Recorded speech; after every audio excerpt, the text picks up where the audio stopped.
Hii ni habari za Umoja wa Mataifa kutoka New York City. Tuliokuandalia hii leo kutoka Umoja wa Mataifa. Kenya yachukua hatua kutokomeza saratani ya shingo ya kizazi nchini humo, ambapo afisa kutoka shirika la Umoja wa Mataifa la afya duniani WHO asema ni jawabu mujarabu kwa kuwa takriban wanawake 6,000 waligunduliwa kuwa na saratani ya shingo ya kizazi. Kati yao wanawake 3,600 walifariki dunia. Hii ni sawa na takriban wanawake 10 hufariki kila siku. Na leo katika Jifunze Kiswahili tutaelekea Zanzibar, Tanzania kupata maana ya neno kumvi. Karibu.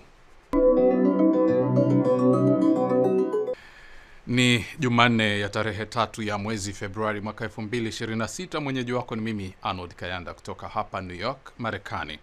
Kabla ya kukuletea mada kwa kina, kwanza ni muhtasari wa habari ukiwasilishwa na Flora Nducha. Karibu Flora. Asante Arnold. Inaanza na afya. Shirika la afya la Umoja wa Mataifa duniani WHO leo limetoa ombi la dola bilioni 1 ili kukabiliana na majanga ya afya mwaka 2026 katika dharura 36 zilizo mbaya zaidi duniani. Ombi hilo linalenga kusaidia huduma za afya zinazookoa maisha katika nchi zilizoathiriwa na migogoro na majanga zikiwemo Gaza, Sudan, Haiti, Jamhuri ya Kidemokrasia ya Kongo DRC. WHO inasema fedha hizo zinahitajika kushughulikia milipuko ya ghafla pamoja na migogoro ya muda mrefu ya kibinadamu ambapo mifumo ya afya iko chini ya shinikizo kubwa. Mkurugenzi mkuu wa WHO Dr. Tedros Adhanom Ghebreyesus amesema wito huo ni zaidi ya misaada ya kawaida. Huu si msaada wa hisani, ni uwekezaji wa kimkakati katika afya na usalama unaorejesha utu, kuimarisha jamii na kufungua njia ya kujikwamua.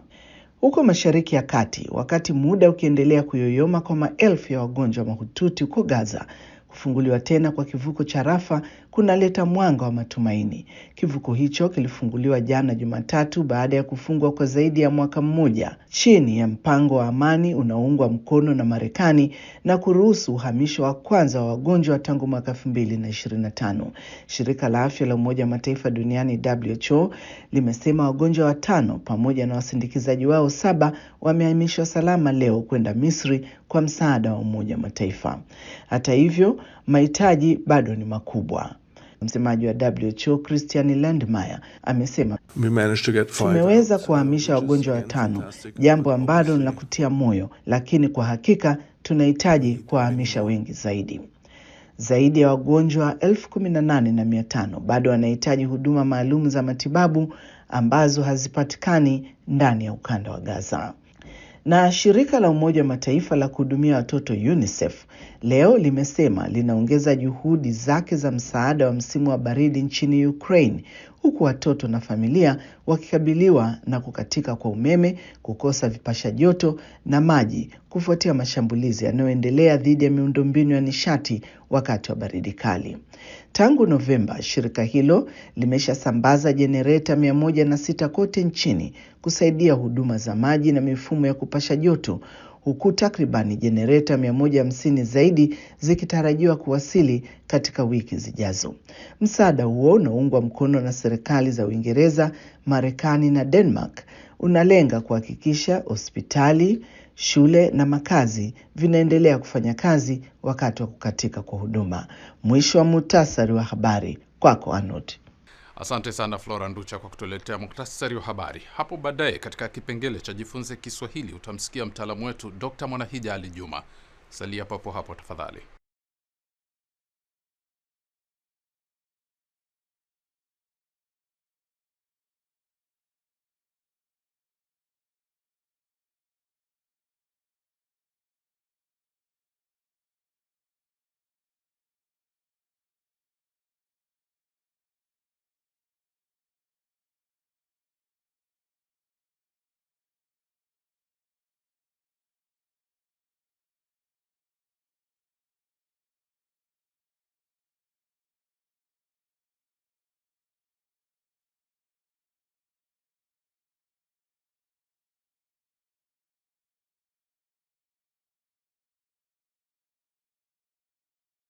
Ni habari za Umoja wa Mataifa kutoka hapa Marekani kupitia katika channel yetu ya YouTube Habari za UN na pia katika televisheni wa shirika.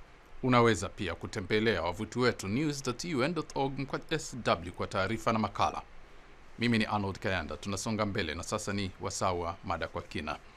Kesho Jumatano, tarehe 4 mwezi Februari, ni siku ya kimataifa ya kuelimisha umma kuhusu ugonjwa wa saratani. Siku hii inatambuliwa na shirika la Umoja Mataifa la Afya Duniani WHO, ambapo ujumbe wa mwaka huu unasisitiza kupunguza saratani kupitia kinga, utambuzi wa mapema wa ugonjwa huo na wagonjwa kupata matibabu sahihi. Nchini Kenya, mwezi uliopita wa Januari, hatua madhubuti zimechukuliwa kufanikisha ujumbe huu. Hatua ambazo ni uzinduzi wa mpango wa utekelezaji wa kitaifa wa kutokomeza saratani ifikapo mwaka 2030.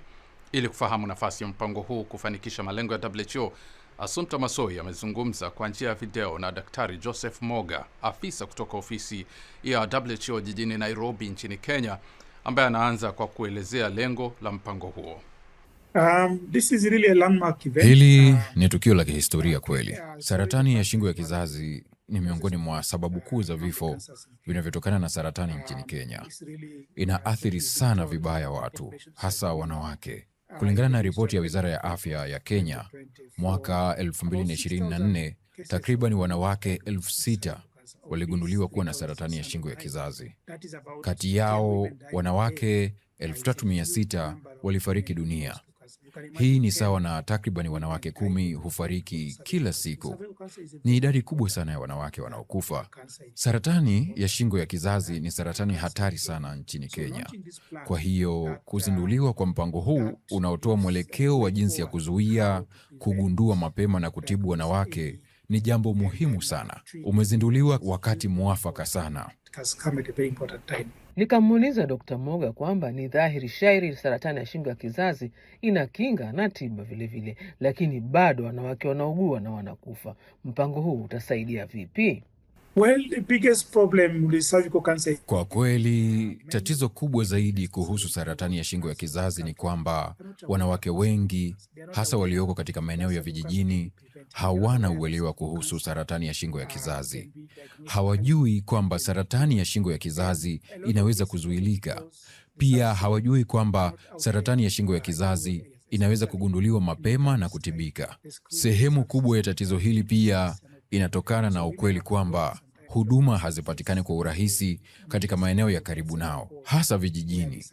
Huduma za uchunguzi zipo na huduma za matibabu zipo, lakini wanawake hulazimika wakati mwingine kutembea umbali mrefu hadi kufika vituo vya afya ambako huduma hizi kwa kawaida hupatikana. Kwa hiyo, uzinduzi wa mpango huu ni muhimu sana kwa sababu unashughulikia changamoto nyingi zinazokabiliwa kwa sasa. Kenya inafuata mpango wa WHO uitwao 90-70-90 kwa lengo la kutokomeza saratani ya shingo ya kizazi. Sasa kwa Dr. Moga, namba hizo zina maana gani kwa wanawake na wasichana nchini Kenya? So in this strategy basically, katika mkakati huu, lengo kuu ni kuhakikisha kwamba 90% ya wasichana wanalindwa dhidi ya saratani ya shingo ya kizazi kupitia chanjo kabla ya kufikisha umri wa miaka 15. 70% ya wanawake wanapimwa kwa vipimo vyenye ufanisi wa hali ya juu angalau mara 2 katika maisha yao, na kisha 90% ya wale wanaobainika kuwa na matokeo yasiyo ya kawaida wanapatiwa matibabu. Kwa hiyo, mkakati huu unajikita katika kinga, uchunguzi wa mapema na matibabu, pamoja na kuhakikisha kuna muunganiko mzuri wa huduma za afya. Ukitekelezwa kikamilifu, unaweza kusababisha kutokomeza kabisa saratani ya shingo ya kizazi, kama ambavyo tumeona katika baadhi ya nchi kama Australia, ambayo huenda ikawa miongoni mwa nchi za kwanza kabisa kutokomeza saratani ya shingo ya kizazi kutokana na utekelezaji wa mkakati huu. Chanjo wanayopatiwa watoto wa kike ni HPV, yani Human Papilloma Virus, ambayo sasa Kenya inawapatia kwa mfumo wa dozi moja. Nikataka kufahamu manufaa ya hatua hii. Well, the WHO particularly is very, kwa kweli, WHO linafurahishwa sana na Wizara ya Afya ya Kenya kwa kuanza kutumia chanjo ya dozi moja. Haya ni mabadiliko ya kihistoria kwa sababu awali chanjo ilikuwa inatolewa kwa dozi 2 kwa tofauti ya miezi 6, na wasichana wengi walikuwa hawarejei kwa dozi ya pili. Kwanza kabisa, sasa hutolewa dozi moja ambayo imethibitishwa kuwa na ufanisi mkubwa. Pili, changamoto zinazohusiana na ufuatiliaji zimekuwa tatizo kubwa, hasa katika maeneo ya vijijini. Hivyo basi, Mfumo huu ni rahisi kutekelezwa, ni wa gharama nafuu na una ufanisi sawa. And equally effective. Nimemuuliza pia Dr. Muga kuhusu mradi wa huduma jumuishi za saratani kwa wanawake au WICS ambao unatekelezwa kaunti ya Nyandarua na Bungoma nchini Kenya. Ni kwa vipi zimekuwa na mafanikio? This is Kwa kweli huu ni moja ya miradi muhimu ambayo WHO imeanzisha. Mradi huu unalenga kujumuisha huduma za uchunguzi wa wanawake katika huduma za kawaida za afya, hasa huduma za msingi zilizo karibu na jamii wanamoishi watu. Hivyo, mwanamke anapokuja hospitalini, iwe ni kwa ajili ya ushauri wa malaria, huduma za kliniki ya wajawazito au huduma nyingine zozote za kawaida, pia hupimwa katika mazingira hayo hayo, akihudumiwa na mhudumu yule yule wa afya. Uchunguzi huu unahusisha saratani ya shingo ya kizazi pamoja na magonjwa mengine yasiyoambukiza kama kisukari na shinikizo la damu. Akaenda mbali zaidi kuonesha umuhimu wake. Sehemu nyingine muhimu sana ya mradi huu ni kushirikiana na wahamasishaji wa afya ngazi ya jamii. Huduma zinaunganishwa ndani ya mfumo wa wahamasishaji wa afya ya jamii, ambapo wahamasishaji hao hutembelea jamii, kutoa elimu vijijini na kuhamasisha huduma hizi. Hivyo, watu wanapokuja hospitalini huwa tayari wanafahamu kwamba wanaweza kupimwa, na hata wakikosa fursa hiyo, wanaweza kuomba huduma. Na mwisho kabisa nikataka kufahamu iwapo Kenya iko kwenye mwelekeo sahihi wa kutokomeza saratani ya shingo ya kizazi ifikapo mwaka 2030. Yes, I think Kenya has the... Ndiyo, nadhani Kenya imeonyesha dhamira kubwa sana ya kisiasa na kiwango kikubwa cha kujitolea. Kwa mfano, mojawapo ya mambo ambayo Kenya imejitolea kuyafanya ni kupatia wasichana chanjo hiyo ya HPV bure bila gharama yoyote. Hili peke yake ni hatua muhimu sana. Chanjo zinapokuwa bure, kinachobaki ni kuangalia jinsi ya kuhamasisha wasichana kupata chanjo. Kwa kuwa ni bure kabisa, hakuna hata shilingi moja ya Kenya inayolipwa kwa ajili ya chanjo. Hii ni dhamira thabiti sana ya kisiasa kutoka Kenya. Pamoja na utayari wa kuunganisha huduma za afya katika ngazi ya huduma za msingi.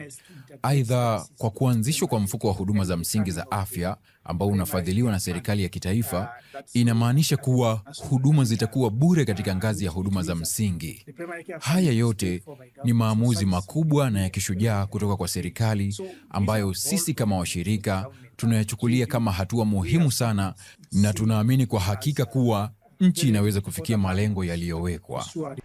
Shukrani sana Assumpta Massoi kwa mada hiyo kwa kina. Na sasa ni kujifunza lugha ya Kiswahili. Na hii leo Dr. Mwanahija Ali Juma, katibu mtendaji wa Baraza la Kiswahili Zanzibar nchini Tanzania BAKIZA, anafafanua maana na matumizi ya neno kumvi. Kumvi ni gamba la nje la nafaka kama vile mpunga ama ngano. Wengine wanaita pumba. Na kwa mfano, unapotaka kupata mchele, lazima usage ama utwange na utoe hizo kumvi ama pumba ili upate mchele safi. Shukrani na Dr. Mwanahija Ali Juma kwa ufafanuzi huo. Basi nami nakunja jamvi leo, lakini tukutane tena Alhamis kwa jarida lingine la video, na kwa upande wa kipindi cha radio ni kila siku. Kwa hivyo kesho Jumatano utapata habari za Umoja Mataifa. Hata hivyo, kwa sasa unaweza kutazama habari na video nyingine kwenye channel yetu ya YouTube Habari za UN, na katika ukurasa wetu wa X Habari za UN vile vile. Kumbuka pia kupakua app yetu ya Habari za UN katika Play Store na App Store. Kwa niaba ya wote walioshiriki kukuletea jarida hili, mimi ni Arnold Kanda na kutakia amani na kwaheri kutoka New York, Marekani.